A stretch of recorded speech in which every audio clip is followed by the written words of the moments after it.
Shopbiz। नमस्कार, मैं हूं गुंजन माहौर और आज लेकर आई हूं आपके लिए एक इंटरेस्टिंग बिजनेस से जुड़ी जानकारी।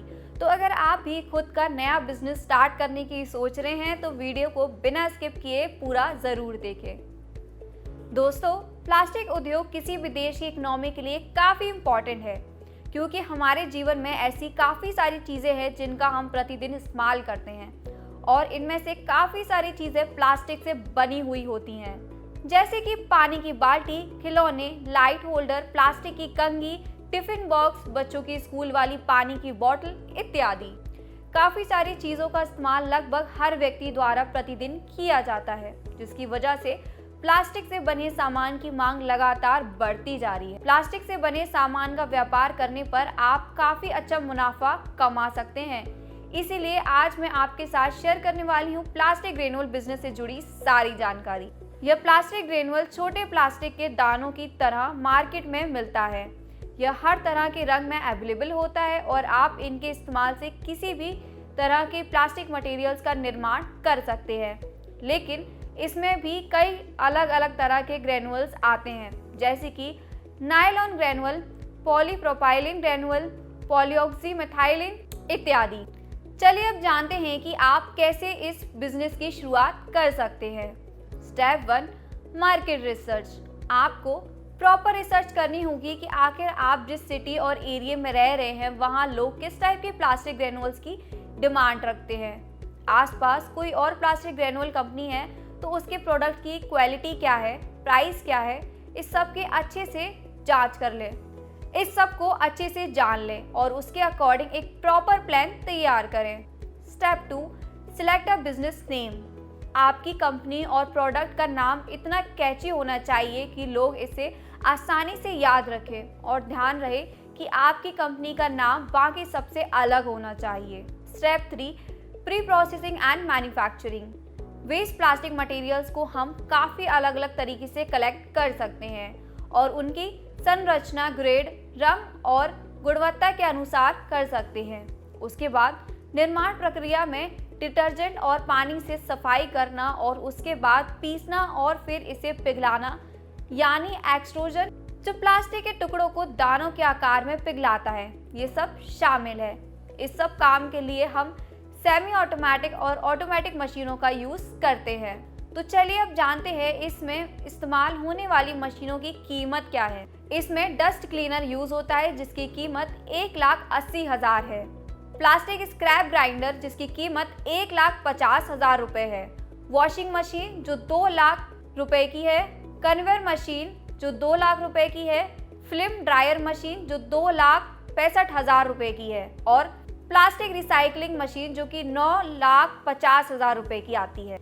वहीं इसके अलावा आपको इस बिजनेस की शुरुआत कम से कम 5 से 10 लाख रुपए से करनी होगी। इस बिजनेस को शुरू करने के लिए आपको EPR रजिस्ट्रेशन भी करवाना होगा, जिसके लिए आपको कुछ डॉक्यूमेंट सबमिट करने होंगे, जैसे कि ऑथराइज्ड पर्सन का आधार कार्ड या फिर पैन कार्ड की copy, GST certificate, rent, lease, ownership proof की copy, factory licence, trade licence, electricity bill, layout plan unit, memorandum of association, article of association इत्यादि। इसके साथ ही इस बिजनेस की शुरुआत करने के लिए आपको स्टेट पॉल्यूशन कंट्रोल बोर्ड और सेंट्रल पॉल्यूशन कंट्रोल बोर्ड से सर्टिफिकेट भी लेना होगा। वहीं रिसाइकलर्स और मैन्युफैक्चरर को प्लास्टिक ग्रेनुअल बिजनेस स्टार्ट करने के लिए रजिस्ट्रेशन भी करवाना होगा, जिसके लिए उन्हें कुछ ज़रूरी डॉक्यूमेंट्स लेने होंगे, जैसे वैलिड कंसेंट, ऑपरेटर की copy, district industries centre of minister of micro small medium enterprises के थ्रू इशू रजिस्ट्रेशन सर्टिफिकेट की कॉपी, पॉल्यूशन कंट्रोल डिवाइस की डिटेल्स, यूनिट प्रोडक्शन साइट की फोटोज, वर्कर स्टाफ मैनेजमेंट की details जैसे कि number, age, education, qualification and experience इत्यादि documents की ज़रूरत होती है। चलिए अब जानते हैं EPR रजिस्ट्रेशन की प्रोसेस के बारे में। सबसे पहले बिजनेस के नेचर के अकॉर्डिंग ज़रूरी फॉर्म्स भरना होते हैं, फिर सभी आवश्यक दस्तावेज को फॉर्म के साथ अटैच करना होता है। डॉक्यूमेंट अटैच करने के बाद फॉर्म पर ऑथराइज्ड पर्सन के सिग्नेचर लेने होते हैं।